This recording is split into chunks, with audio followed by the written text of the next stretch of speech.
5,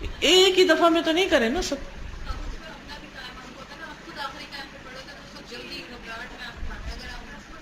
بالکل, اگر آپ خود وقت پہ اٹھے ہو نا تو ایک دفعہ آپ اٹھ کے بجا دیں ان کا دروازہ, دوسری دفعہ وضو کے بعد کر لیں, تیسری دفعہ نماز پڑھ کے بجا دیں, تو پھر بھی ان کے پاس ٹائم ہوگا کہ وہ آخری وقت میں اٹھ کے نماز پڑھ لیں.